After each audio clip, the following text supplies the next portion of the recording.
Hey everyone, and welcome back to Technology Now, a weekly show from Hewlett-Packard Enterprise where we take what's happening in the world and explore how it's changing the way organizations are using technology. And today, we are on the move. We're your hosts, Aubrey Lovell. And Michael Bird. Yes, Aubrey, we are on the move because in this episode, I'm talking to you right here, the show floor at HPE Discover Barcelona 2024, one of HPE's biggest events on the calendar. We're going to be breaking down all the big news and updates from the keynote hosted by HPE's President and CEO, Antonio Neri, as we head towards 2025, looking at what's been achieved so far this year, what's to come in the future, and of course, exploring what this means for our organizations. I am so excited. I can't wait to hear. And if you're the kind of person who needs to know why what's going on in the world matters to your organization, this podcast is for you. And if you haven't yet, subscribe to your podcast app of choice so you don't miss out. All right, Michael, let's get into it. Yeah, let's do it. Okay, so obviously this is a huge day. Tell us a little bit what it's like on the show floor and how things have been going. Well, Aubrey, yeah, it certainly feels like there's quite a bit of a buzz around here. And I think it's the biggest HPE Discover Barcelona I've been to, although this is my second. So of the two that I've been to, this is the biggest. I know that you've been to quite a few HPE Discovers in the past. What's always been your favorite bit, Aubrey? Well, HPE Discover is the event to be at, right? There's just so much to do, so much to see between, talking to customers, partners, seeing all the sessions. But obviously my favorite is the keynote. That's really where you pop your popcorn and you get the latest and greatest. And it's just so excited to attend those. What about you? Yeah, well, I would agree. One of my highlights, as with all HPE Discovers, for me is also the keynote. Now, the keynote this year was hosted by HPE's President and CEO, Antonio Neri. And it featured a host of new announcements and iterations on existing programs, products and services. So that is what we're going to be unpacking today. Now, to help explain it earlier, I caught up with Clesmie Burden, HPE Chief of Staff for Global Sales. Clesmie, thank you so much for joining us. Welcome to the show. Thank you so much for having me on the show. I am a new fan, but a big fan. So it's been a big day of announcements, so let's just pick them apart one by one. And I'd love to start by talking about Supercomputers and HPC. There were lots of exciting announcements here, so let's just quickly hear a clip. We have kept the innovation engine churning. We never stop. And just a few days ago at the SC24, which is the Supercomputing 2024 event, the largest annual supercomputing conference, we announced a new milestone in exascale computing with the world's largest, fastest supercomputer. Called El Capitan, the supercomputer was built by HPE in collaboration with the United States Department of Energy, the National Nuclear Security Administration, and Lawrence Livermore National Laboratory. Beyond its speeds, it is also among the top 20 energy efficient systems. El Capitan illustrates HPE's continued leadership in building and running the most scaled computer systems on the planet. This is an area where HPE demonstrates its engineering prowess, time and again. In performance and sustainability leadership, our supercomputers are marvels of engineering. These systems represent the ingenuity that is rooted in HPE's DNA and enable us to help our customers and partners unlock their ambitions. Engineers are problem solvers, and we have solved some of the biggest challenges a customer put in front of us, including some of the biggest societal challenges. Being able to deliver exascale computing is a testament to our deep engineering expertise and heritage, which makes me, as the CEO of this company, incredibly proud. So Clesmie, what are your thoughts? Yeah, so first and foremost, Michael, it's great to be here. And I will say you're right. There were a ton of exciting announcements within the keynote. And Antonio definitely flexes muscles a little bit on behalf of HPE in asserting HPE's dominance and engineering expertise in the supercomputing space. We highlighted some recent announcements at Supercomputing 24 with the release of El Capitan, which is now the fastest supercomputer in existence. And that leaves HPE in a position where we have the only 3 exascale supercomputers that are out there. Yeah. So it was an exciting announcement and definitely something that I think the audience noticed. There's obviously a massive drive here for high-performance computing. Do you think it's purely driven by AI, or is there a bit more to it? You know, honestly, I think the lines are getting blurred, but effectively, no. There are more applications and uses for supercomputers than just AI. At the root of it, AI is just advanced data processing at its core, which supercomputers are really, really good at. So I think that's why they get associated so closely as often as they do. But the reality is supercomputers also fuel innovation and discovery, and then non-stop mission-critical environments as well. So there's way more to supercomputers than just AI, even though it gives an added boost to organizations' ability to exploit AI. Okay, well, let's quickly talk about liquid cooling, because it was a hot topic, pun intended, for the keynote. So here's a quick clip. HPE is a leader in direct liquid cooling. Yep. Across both server and networking. That includes illustrating the power of our decades of experience in designing, manufacturing, operating, and servicing El Capitan class systems at scale, leveraging 100% fanless direct liquid cooling. Because I don't think the audience understand, when we cool systems, it's not just the server or the silicon, we actually cool the entire infrastructure. And we have more than 300 patents in this space. Since 2018, we have manufactured and deployed more than 200,000 direct liquid-cooled server nodes.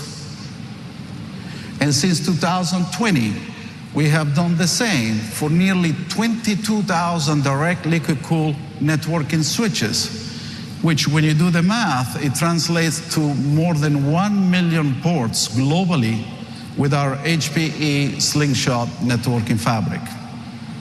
These nodes, switches, and ports are what enables supercomputing and generative AI.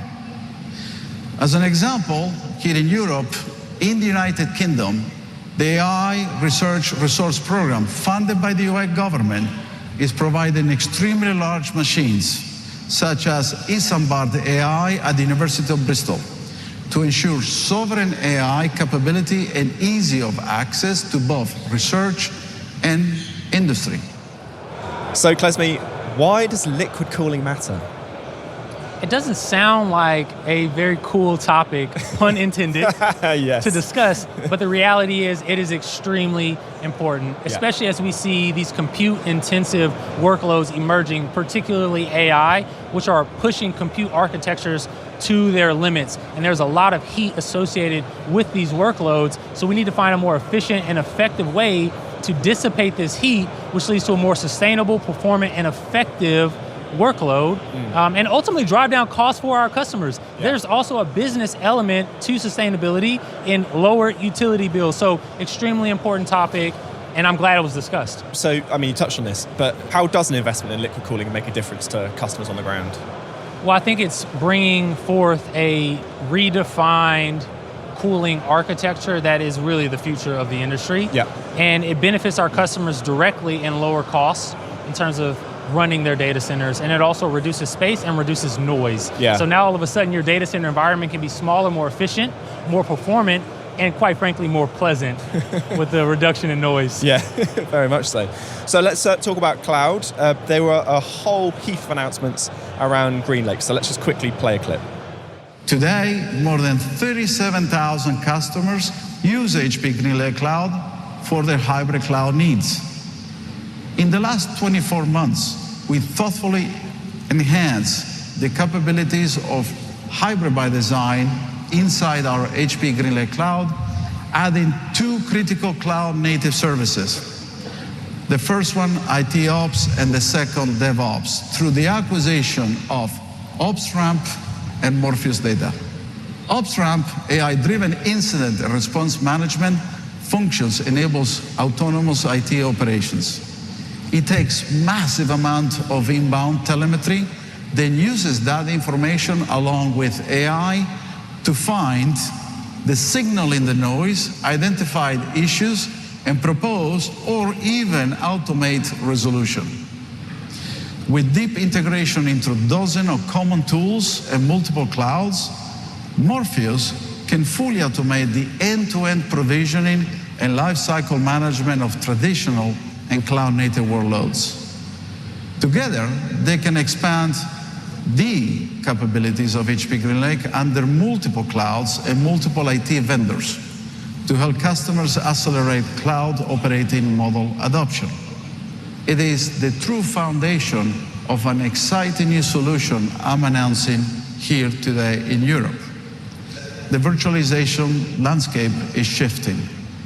We have heard from many of you that you need more flexibility, freedom from lock-in, and more value. HP stands ready to help with a solution that puts you, our customers, in control. So, introducing HPE VM Essentials. Utilizing Morpheus software, HPE VM Essentials provides a unified VM management experience, which means you can manage existing VMware workloads or the new HPE VM Essentials hypervisor with a simplified experience across both stacks. Not only does HPE VM Essential offer more choice and flexibility, it is also an on-ramp to the full Morpheus hybrid cloud management solution. Another area of innovation we're expanding today is to address data security and sovereignty needs. Data sovereignty is no longer just a regulatory requirement, it is a business imperative for regulated industries such as government, healthcare, providers, and defense entities. And in response to that, today we are introducing the option for disconnected management for HPE private cloud solutions for a fully air-gapped management option for you. HPE is enabling authorized HPE partner-ready Vantage partners within specific geographies across Europe and regulated industries to deliver sovereign private cloud services that address local, regional, and industry-specific regulations, powered by HPE GreenLake. So, Clesmie, what do these announcements around GreenLake and other cloud technologies do, and how do they fit into HPE's overall plans? Yeah, ultimately, I think that there were a few announcements made around the GreenLake Cloud platform, one of which was HPE VM Essentials, which is extremely relevant in the market today. Customers are exploring virtual machine options, and HPE has announced that we have the availability of an option for our customers to consider with a KVM-based virtualization platform that they can then use alongside their existing virtual estate, and then ultimately move to optimizing over time and driving down costs, improving performance and developer experience. I think the second announcement, or reiteration if you will, on the GreenLake Cloud platform was reinforcing recent acquisitions that we made to really bring hybrid to life, which are Morpheus and OpsRamp. Now on the Morpheus side, we're really trying to improve the developer experience and bring a cloud feel to the way developers work and spin up workloads through an automated provisioning capability.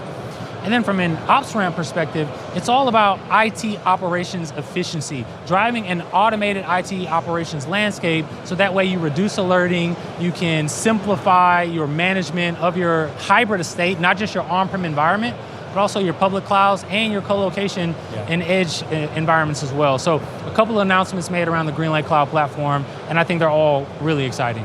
Thanks to both of you, Michael and Clesmie. Really interesting and exciting conversation, and there's more to come in just a couple of minutes. Yes, that is true, because right now it is time for Today I Learned, the part of the show where we take a look at something happening in the world that we think you should know about. Aubrey, what have you got for us? Well, Michael, we all know that seatbelts save lives, and now they could be going one click further.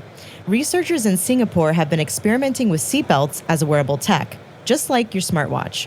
These smart belts can give vehicles or aircraft a glimpse into the health state and concentration levels of the person in control. The tech isn't as simple as it might sound, though. Normal heart rate sensors can't work effectively through layers of clothing. However, the breakthrough here is in a new biosensor woven in a network across the fabric of the seatbelt. The sensors amplify biological signals by guiding radio waves along its path. It can not only read respiration and heart rate through fabric, but can also tune out external vibrations in a range of frequencies caused by road noise or mechanical operation. The development, published in the journal Nature Electronics, could lead to an exciting travel safety revolution. And that's pretty cool. Yeah, that is really, really cool. That's going to be completely revolutionary. Right. Now it's time to return to our analysis of Antonio Neri's HPE Discover Barcelona keynote with the able assistance of Clesmie Burden. All right, Clesmie, we're going to tackle one more area, artificial intelligence. It's a small one. It's a small, easy topic to quickly cover off. Obviously, AI got quite a lot of airtime in Antonio's keynote, so here is a quick clip from that keynote. Our first news builds on what we shared in June with our HPE Private Cloud AI announcement, an expanded collaboration with Deloitte. Deloitte is teaming with HPE to bring AI solutions to market quickly, implementing HPE Private Cloud AI with Deloitte's existing AI capabilities. Deloitte's industry experience with a co-developed private cloud for AI by HPE and NVIDIA provide businesses of all sizes with a ready-to-deploy AI solution tailored for their industry-specific use cases. HPE Private Cloud AI can be deployed across Deloitte's NVIDIA-powered solutions, including AI Factory as a Service, Hybrid by Design, C-Suite AI, and the Quartz AI Suite. In addition to our collaboration with Deloitte, in September, we introduced the Unleash AI Partner Program to grow our ecosystem and expand customers' ability to address more AI use cases with HPE Private Cloud AI. Unleash AI now connects AI customers with access to cutting-edge software vendors for RAG applications, AI-powered software development, video analytics, and solutions for building safe and secure generative AI systems. But this is just the beginning. HPE is a leading partner to help enterprise harness the power of AI as the technology continues to radically change the current landscape and unlocks countless possibilities for many organizations. We will continue to add even more partners and AI use cases to deploy with our HPE Private Cloud AI. One of the reasons our Private Cloud for AI is so unique is because of the experience we delivered through HPE GreenLake Cloud. So, Clesmie, what were your thoughts overall on how AI was covered in the keynote? I was refreshingly surprised by the candid feedback that we heard from our executives, not just laying out the opportunity that AI presents, particularly for the enterprise, along the lines of improved employee productivity, streamlined operations, or even the creation of new business models. They also confronted the challenges that customers must accept and account for in their AI adoption journey to set themselves up for success. And those challenges, or roadblocks, if you will, are around people and their skills. It's around getting the right data strategy, data architecture, and mobilizing that data towards your AI models. They talked about the importance of architectures and our ability to simplify that to drive improved time to value for our customers. And then lastly, use case prioritization. Once you have a strategy and a vision for what AI can be for your organization, you then have to prioritize the use cases that you adopt to bring that vision to life as fast as possible. So I thought it was a great session. So with all that in mind, is AI the glue that holds the whole thing together at this point? Like, are we starting to see technology converging around AI? Absolutely. I think AI is one of those unique workloads where every single piece of the puzzle must be assembled in order to make the picture clear. And you think about this event in whole, we have three major segments that we're covering, which are networking, hybrid cloud, and AI. And the unique thing is hybrid cloud and networking have direct applicability to success in AI. So AI is the ultimate workload that can augment and enhance all other aspects of an organization. Okay, so finally, Clesmie, the question that we always ask at the end of this podcast, why should organizations be paying attention to HPE Discover 2024? Why should they care, and what does it mean for them? Well, obviously, maybe I'm biased here, but I think they should absolutely care because at these events, we are addressing real business challenges. We are bridging the gap between business ambitions and technology capability and giving customers practical plans that they can use to transition themselves into their next version of an organization. We addressed common issues around AI and its challenges, which we briefly discussed earlier in this podcast episode. We discussed challenges around rationalizing your virtualization estate and optimizing your runtimes. We address real challenges around IT operations efficiency. And we also talk a lot about partnerships and building end-to-end solutions for our customers across HPE's ecosystem of product services and strategic alliances to drive value for organizations. Amazing. Clesmie, thank you so much for your time, and thank you so much for joining us on Technology Now. Thank you. Amazing. Thanks, Michael and Clesmie, and I hope you enjoy the rest of the show. And you can find more on the topics discussed in today's episode in our show notes. Okay, well, we're getting towards the end of the show, which means it's time for This Week in History, a look at monumental events in the world of business and technology, which has changed our lives. Michael, over to you. Well, the clue last week was it's 1923, and this invention stopped us all in our tracks. Aubrey, did you get it? I was thinking about trains, but I don't think that's what it is. What you got? I was thinking about trains, but I always think about trains. Anyway, it was not about trains. It was, of course, the invention of the automatic traffic light this week, 101 years ago. Wow.